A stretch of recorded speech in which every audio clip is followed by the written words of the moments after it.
obviously you want to see a good performance from everyone, but then I guess the final player that I'm really looking at to make the difference in this game is none other than our star boy Bukayo Saka. Yeah, none other than our star boy Bukayo Saka. Like, he needs to show everyone that he's really that guy. And I think he wants to. I think even he himself knows that, like, look, I view myself up here. I know my level, yeah? But there's like a section of players above me that no matter how better I play than them, yeah, because I haven't like led my team to winning a trophy and I haven't had the impact on my team winning a trophy, I'm always going to be played down. We're going to need you today, man. We're going to need you today, big man. Big man upstairs, we're going to need you today. Because Arsenal versus PSG at the Parc des Princes. I know you get me. Man, I'm not a Paris man. I know you get me. I don't know how to say it, but we're there, yeah? And we just have to win. There's just no other way to really put it. Like, we just have to win. Like, one win, just, do you know what? All the Arsenal players and Arteta and all the fans, this is all they need to think. It's just a 90-minute game of football. All the other contexts just dead it. It's just a 90-minute game of football, yeah? And we should be winning it, yeah? That's the mentality that they gotta have, yeah? We just gotta do what we do well, yeah? We gotta make minimal mistakes, because to say no mistakes will happen, you get me, a bit naive, innit? But minimize the mistakes. Don't allow PSG to get into any real flow, yeah? Don't let them get into any state of flow, yeah? Disrupt them, yeah? Disrupt their play, yeah? Disrupt their mentality, yeah? Get them triggered. A good way that we can do this is getting an early goal. I do think if we go there and get an early goal, scoring maybe the first 10 to 20 minutes, then it's right back on. I would even say advantage to Arsenal, because let's be completely honest, yeah? PSG aren't known for their heritage. They ain't known for, you get me, having that strong mentality. They don't know. They've crumbled a lot in their history. So have we. We've both got that weak underbelly. But I guess now it's time to find out, in the battle of the underbelly, who's got the weaker underbelly, yeah? Like, we have to limit, yeah? Players like Kvaratskhelia, Dembele, having time on the ball. We can't give them freedom. We can't step off them, yeah?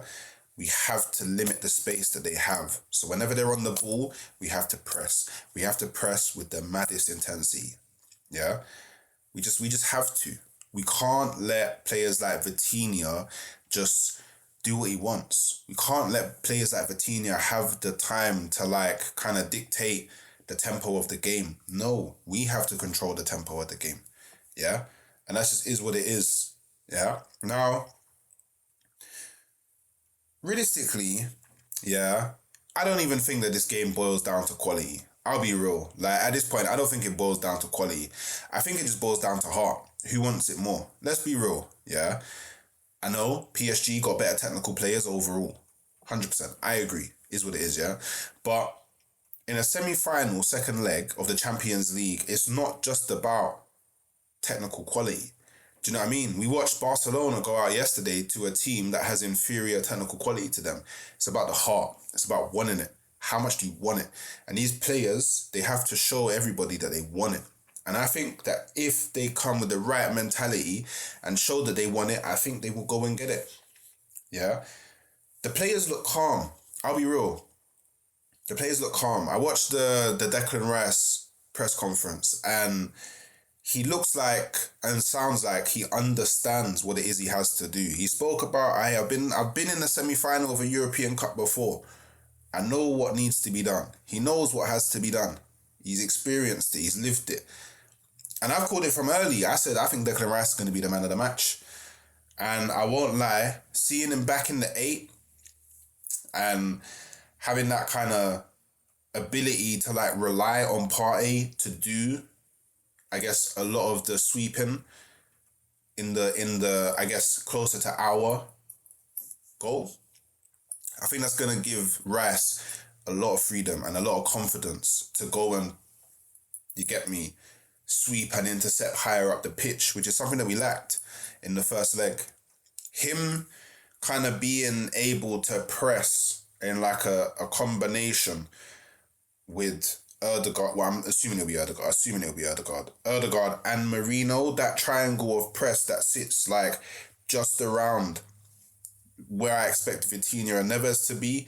I think that's going to limit what they're able to do. I think that's going to help us. Like, I think people severely underrate Declan Rice's ability when it comes to pressing and intercepting and cutting out like any sort of momentum that a team can build up from the back. That's why Arteta wanted him in the 8.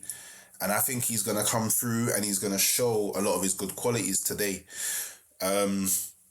Another person that I have my eye on,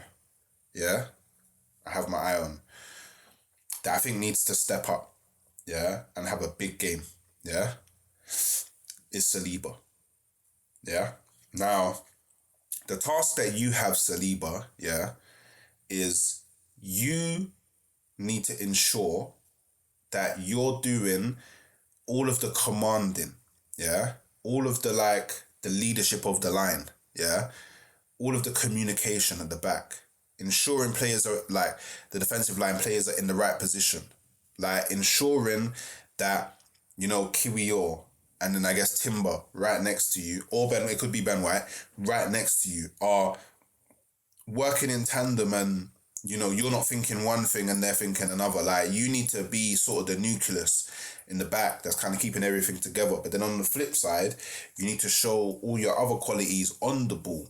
You need to show us that you're calm under pressure. Press resistant. Able to drive through into the midfield and then lay the ball off to the corresponding person. You get me? You need to show all of these things. That aura that you usually have, it needs to be present.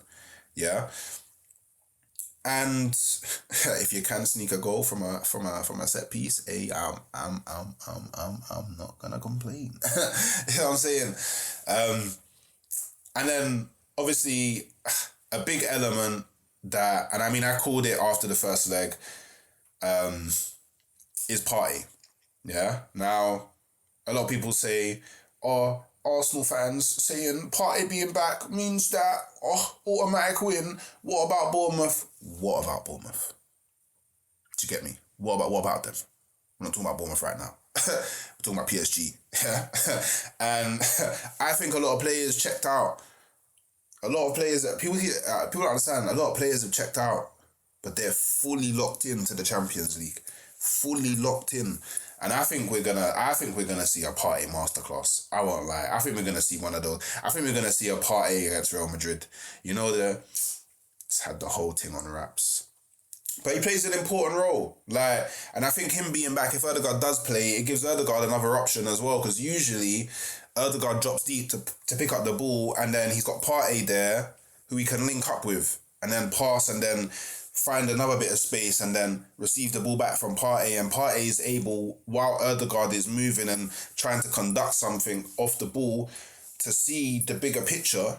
He's someone who's able to hold on to the ball, not lose it, and evade their press. He's very good at evading press. He's very physical. He can slip and slide, pause, you know what I mean? So I think having him back is going to help out as well. And also, on another reason why having Partey is good is that I have a lot more confidence in, when we are out of possession, having Partey and Rice sitting just in front of the back line.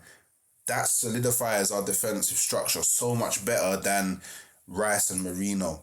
I won't lie, I wasn't really rating the Rice and Marino thing. So So yeah, and obviously, like I said earlier, I think Partey being there, it gives like Rice a new lease of life. It gives him a new lease of freedom. He'll be able to do so much more from an offensive and defensive perspective higher up the pitch. I don't think Vitinha and Neves are gonna have as much time on the ball as they did in the first leg. I also don't think that Ruiz is gonna have time to do what he's doing as well.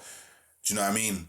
And then obviously, you want to see a good performance from everyone. But then I guess the final player that I'm really looking at to make the difference in this game is none other than our star boy, Bukayo Saka. Yeah? None other than our star boy, Bukayo Saka. Like, he needs to show everyone that he's really that guy. And I think he wants to. I think even he himself knows that, like, look, I view myself up here. I know my level, yeah? But there's like a section of players above me that no matter how better I play than them, yeah? Because I haven't, like, led my team to winning a trophy and I haven't had the impact on my team winning a trophy, I'm always going to be played down, yeah? But I can enter that bracket. I want to enter that bracket. I believe I can enter that bracket. And this game is one of those games where you silence them. All the doubters. And the doubters don't just exist outside of our fan base. They exist inside of our fan base as well. So I think we'll see a different Saka than what we did in the first leg. Not saying I don't think Saka played poor in the first leg personally. I think a lot of it is overcooked. I think that he had a quiet game. I don't think he had a bad game. I think he had a quiet game, but everybody had a quiet game because we couldn't hold on to the ball. We couldn't like string together like 4 or 5 passes. Do you get what I'm saying? So yeah, I'm looking for something big from him. Pause. I want to see him take the game by the scruff of the neck, and I want to see him make the difference. Yeah. Now, aside from like all of the players, and don't get me wrong, PSG have a lot of threats. Like, look, Vitinha, like I've spoken highly of him all season. Ruiz, problematic. Neves, problematic. Obviously, Kvaratskhelia, problematic. Dembele, problematic. Even though I don't think Dembele's fully fit, but I do think they're gonna risk him injection, all of that, because you kind of have to play Dembele in this game, and then do a like Hakimi threat. You get me? Mendes threat. Obviously, Donnarumma, he had a wonderful game in the first leg, but we all know, from open play in game, it's susceptible to mistakes. So, but they've got a lot of threats. But outside of all the players, like, Arteta needs to show that he can go and defeat Enrique. You know what I mean? This is going to be a super, like, chess game. It's going to be a chess game. And Arteta needs to come out on top. Now, how Arteta comes out on top, is he needs to set us up well. He needs to prepare us well, yeah? But he needs to, like, them in-game decisions, them in-game changes. Everything in-game, like, in-game management. That's the key to this game, yeah? Like, don't be delaying, like, don't have it be, like, 0-0, and it's, like, the 80th minute, and I still haven't seen a substitution to try and go and grab a goal. Do you get what I'm saying? We can't afford that. I mean, even if we get to 8 minutes and it's still 0-0, then the game plan's been wrong. Because I personally think we need to come out the blocks on the front foot. And I believe the way that we do that is by having, what you would say, more of our talented attacking players on the field. Which means I would try and find a way to fit Nwaneri in. I feel like he's the outlier. I feel like he's someone that Enrique wouldn't really have prepared for, because he probably assumes that Arteta's not going to play him. And that's what I mean. You need to throw off Enrique. You need to, because Enrique is like you, very meticulous. He really analyzes, he plans properly, like he prepares for all of the scenarios, but then he'll be like, okay, what's the probability of these scenarios? And then they're preparing that way, but they'll have a plan B for if something else happens. But Nwaneri starting, I don't think that's part of his plans. I don't think he would have prepared for that as much as other scenarios. So maybe that's something that you could throw in and just as an example, it doesn't have to be Nwaneri, but it's something that they wouldn't expect. I'm hearing Calafiori is back, so maybe you could do something different there. You know, here Havertz has been training. Don't know if he'll be able to play, but maybe he's on the bench. Maybe he has a part to say in this game. I don't know, but there's so many things that you can do, Arteta, that's just different. Maybe a formation change. Even the slightest tweak. Maybe a formation change. Never really thought about that. Maybe a formation change. Do you know what I mean? Just like, do something that we don't expect, Arteta. Because if we don't expect it, Enrique doesn't expect it. And that means you can take advantage. Do you know what I mean? So, look, this is such a big game. Like, and I won't lie to anybody, like, I'm getting a bit anxious, but I feel like it's natural because I'm getting closer to, like, the final countdown. Do you know what I mean? I'm getting so close. Like, I could watch my team in the Champions League final. The emotion, the joy, everything involved in that will be insane. It will actually be insane. Yeah? So we need to make it happen, lads. And how do we make it happen?